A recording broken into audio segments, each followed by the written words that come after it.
गरीब 5 अनाथ बहनों का बारिश में एक कमरा। हे भगवान, कितनी जोर की बारिश हो रही है। कहीं कट्टे में के सारे भुट्टे भीग ना जाएं। जल्दी जल्दी घर जाती हूँ। इतना बोलकर 12 साल की बच्ची अनीता सिर पर भुट्टों से भरी हुई बोरी लेके चलने लगती है। थोड़ी दूरी पर उसका घर आ जाता है। पूरे घर में बारिश का पानी भरा होता है, जिससे उसकी चारों छोटी बहनें मधु, खुशबू, तनु, सुरभि साफ कर रही होती हैं। अदू दीदी, खुशबू दीदी, देखो यहाँ से पानी आ रहा है। हे भगवान, यहाँ से तो बहुत तेजी से पानी आ रहा है। खुशबू, वो पतीला लाना, यहाँ लगा दूं। दीदी, वो पतीला तो फूटा हुआ है, उसमें पानी नहीं रुकेगा। और अब तो हमारे पास इतने बर्तन भी नहीं है जो सब जगह लगाएंगे। पर ऐसे तो घर में पानी भरता जाएगा, फिर हम क्या करेंगे? अनीता दीदी को आने दो। तभी चारों दरवाजे पर खड़ी अपनी बड़ी बहन अनीता को थके भाव से देखने लगती हैं। दीदी देखो, आज फिर से छत कितनी टपक रही है। अब तो हमारी पूरी की पूरी छत खराब हो गई है। इसे बनवाना बहुत जरूरी है। जानती हूँ बहन, मगर हम कर भी क्या सकते हैं। अभी तो भुट्टो का व्यापार भी कम चल रहा है। अपनी दीदी को थोड़ा वक्त दो, मैं सब ठीक कर दूंगी। ये बोलकर अनीता उन चारों को तो हिम्मत देती है, मगर वो खुद दिल के अंदर टूटी हुई थी। 12 साल की उस अनाथ बच्ची से घर की जिम्मेदारियों ने उसका बचपन छीनकर समझदार बना दिया था। 5 अनाथ बहनें 12 गज के एक छोटे से कमरे में बहुत ही कठिनाई से गुजारा कर रही थी, जिसमें उनकी छोटी सी रसोई और घर के एक छोटे हिस्से में शौचालय सीट बना हुआ था। 5 अनाथ बहनें मिलकर बरसात का पानी बाहर निकालती हैं। घर तो सूख गया है, लेकिन मुझे बहुत देर हो गई है। मधु, मैं भुट्टे बेचने जा रही हूँ। तुम मधु, सुरभि, तनु को कुछ बनाकर खिला देना। जी ठीक है दीदी। इसी के साथ वो गरीब बच्ची भुट्टे लेकर रेड लाइट के रोड पर आकर भुट्टे सेक कर बेचने लगती है। भुट्टा खा लो भुट्टे, करारे करारे कोयले पर सिके स्वादिष्ट भुट्टे। 10 में भुट्टे, 20 में भुट्टे। बेचारी अनाथ अनीता लगातार लोगों को आवाज लगाती है, मगर कोई उससे भुट्टा नहीं खरीदता, जिससे उसकी आंखों में आंसू भर आते हैं। आधा दिन गुजर गया, आज तो एक भी भुट्टा नहीं बिका। अगर भुट्टा नहीं बिका तो मैं पैसे नहीं कमा पाऊंगी, और बिना पैसे के लाला मुझे उधार में राशन भी नहीं देगा। फिर मैं अपनी बहनों को क्या खिलाऊंगी? भगवान जी, मेरी विनती सुन लो, मेरे भुट्टे बिक जाए। तभी हल्की फुल्की सी बरसात शुरू हो जाती है और मौसम सुहाना हो जाता है, जिससे आते जाते लोग अनीता को कोयले पर भुट्टे सेकता देखकर खाने आते हैं। राहुल देखो, भुट्टे बिक रहे हैं। मौसम भी कितना सुहाना है, चलो खाते हैं। अंजलि, इस रोड पर कितनी कीचड़ है, कहाँ खड़े होंगे? चलो, मैं तुम्हें अच्छी जगह के भुट्टे खिलाऊंगा। उन्हें जाता देखकर अनीता दिल उदास करके कहती है, साहब जी, मुझ गरीब के भुट्टे खरीद लीजिए ना, सस्ते में लगा दूंगी। मेरी 4 बहनें घर पर भूखी हैं। अगर आप मेरे से भुट्टे खाएंगे तो मैं अपनी बहनों को खाना खिला पाऊंगी।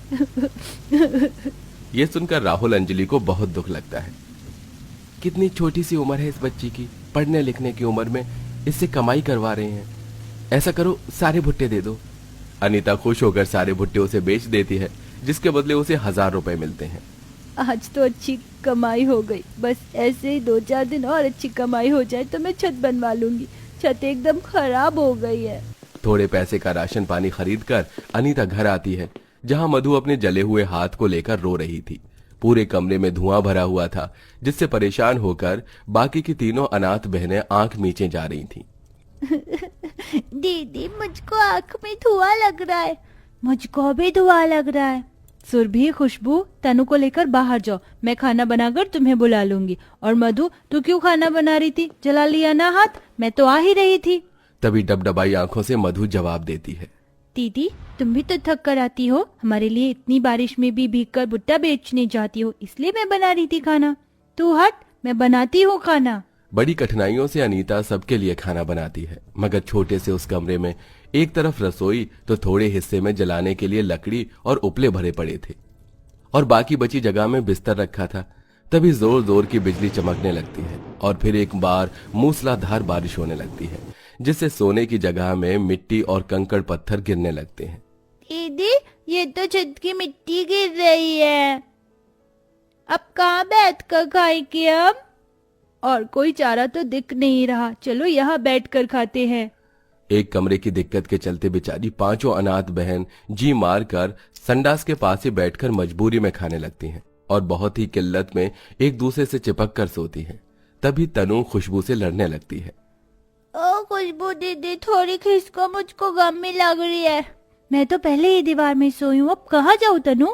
मुझे नहीं पता, हटो हटो हटो हटो मेरे पास से। तनु, ऐसे लड़ते नहीं है। हमारे पास जितनी जगह है उसी में चलना पड़ेगा। एक कमरा है हमारे पास, एक तो पहले ही बारिश के चलते घमस हो रही है, यहीं सो जाओ। बड़ी मुश्किल से उनकी रात कटती है। इसी तरह हर दिन का सिलसिला जारी था, मगर लगातार की बारिश के चलते उनकी कमजोर छत आखिर गिर ही जाती है और अब पांचों के सिर से एक कमरे की छत भी छिन जाती है। अपने उजड़े हुए घर को देखकर पांचों अनाथ बहनें बेतहाशा रो रही थीं। दीदी अब क्या होगा इस बारिश के मौसम में? अब कहाँ जाएंगे? एक ही तो कमरा था पांचों के पास में, वो भी टूट गया। चिंता मत करो तुम चारों की, दीदी अभी जिंदा है ना, मैं तुम्हें कुछ नहीं होने दूंगी। फिलहाल अनीता चारों को बोरी उड़ाकर अपने संग रेड लाइट पर लाती है और भुट्टे बेचने लगती है, मगर घर की चिंता में उसकी आंख से एक पल के लिए भी आंसू नहीं सूख पाते और वो अपने माता पिता को याद करती है। कभी यही बारिश का मौसम हम पांचों बहनों के लिए कितनी खुशी का मौसम था, मगर आप दोनों के जाने के बाद सब कुछ बदल गया है माँ बाबा।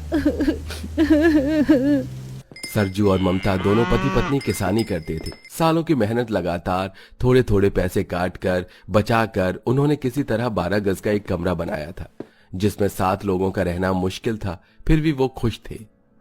लाडो, हम दोनों खेत पर जा रहे हैं, तू अपना और अपनी बहनों का ख्याल रखना। जी बाबा, आप दोनों ध्यान से जाना। दोनों खेत पर आकर फसल बोने लगते हैं। वो बरसातों का मौसम था। तभी एकदम से मौसम खराब हो जाता है और आसमान में बिजली कड़कने लगती है, जिससे तनु डर जाती है। दीदी मुझको बहुत जोर से डर लग रहा है, माँ पिताजी कब आएंगे? अरे आ जाएंगे तनु, ये ले तू दूध भात खा ले, भूख लगी थी ना। तनु खाने लगती है तो वहीं भयंकर आंधी तूफान चलने के साथ बारिश शुरू हो जाती है।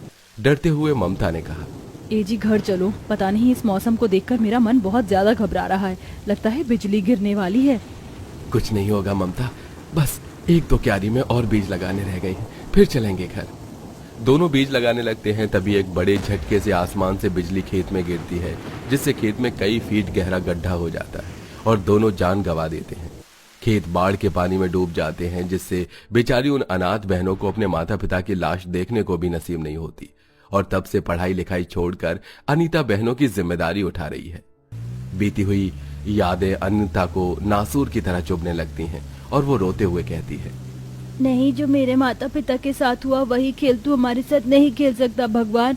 मैं कैसे भी अपना घर बना कर रहूंगी। तभी लोगों को रेड लाइट पर भीख मांगता देखकर सुरभि बरसात में भीगी सुबक सुबक कर रोते हुए बोलती है, दीदी हम भी उन लोगों की तरह जाकर भीख मांग लेते, फिर पैसे हो जाएंगे, तुम्हारी छत ठीक हो जाएगी ना। नहीं सुरभि, भगवान जी ने हमें सही सलामत हाथ पैर दिए, हम मेहनत करेंगे दीदी की तरह और अपना पक्का घर बनाएंगे। ये बोलकर मधु आती जाती गाड़ियों के शीशे साफ करने लगती है। उसकी गरीब हालत को देखकर जो कोई दिलवाला होता तो उसे पैसे दे जाता और जो कोई घमंडी होता तो उसको दुत्कार कर चला जाता। तो वहीं अनीता भुट्टे सेकती और उसकी 2 छोटी बहनें उसे ले जाकर सड़क पर बेचती। ये लो साहब जी, भुट्टा खा लो, बहुत स्वादिष्ट है, खरीद लो ना, आपकी बड़ी मेहरबानी होगी। मेरी दीदी बहुत मेहनत से सेक रही है, उनके हाथ भी जल रहे हैं। हमको पैसा इकट्ठा करके घर बनाना है, हमारा घर टूट गया है। दुनियादारी से अनजान 6 साल की खुशबू अपना सारा दुखड़ा उसे सुना देती है। उस इंसान का नाम मानव होता है, जो कि बहुत ही नरम दिल का होता है और बड़ी बिल्डिंग बनाता था। वो प्यार से उसके सिर पर हाथ फेर कर बोलता है, कहाँ है तुम्हारी दीदी, ले चलो मुझे। थोड़ा आगे चलने के बाद मानव सड़क पर आता है, जहाँ बहुत ही कीचड़ की जगह में बैठकर अनीता भुट्टे सेक रही थी। सुनो बेटा, मैं तुम्हारा घर बना कर दे दूंगा, मगर तुम पांचों अपना बचपन जाया मत करो, ये उम्र पढ़ने लिखने की है। लेकिन साहब हम आपसे पैसे लेकर अपना घर कैसे बना सकते हैं? मेरे पिताजी कहते थे कि किसी का कर्ज नहीं रखना चाहिए। तो फिर तुम सब स्कूल टाइम के बाद मेरे यहाँ आकर काम कर लेना और थोड़ा थोड़ा करके चुका देना पैसे। ये सुनकर उन्हें तसल्ली हो जाती है। मानव उनके घर का काम शुरू करवा देता है और उस जगह पर 2 मंजिल का मकान बनवाता है, जिससे अब 2 पक्के कमरे हो जाते हैं, जिसमें पांचों बहनें खुशी से रहने लगती हैं और धीरे धीरे मेहनत से मानव के यहाँ मलबा ढोकर पैसे भी उतार देती है।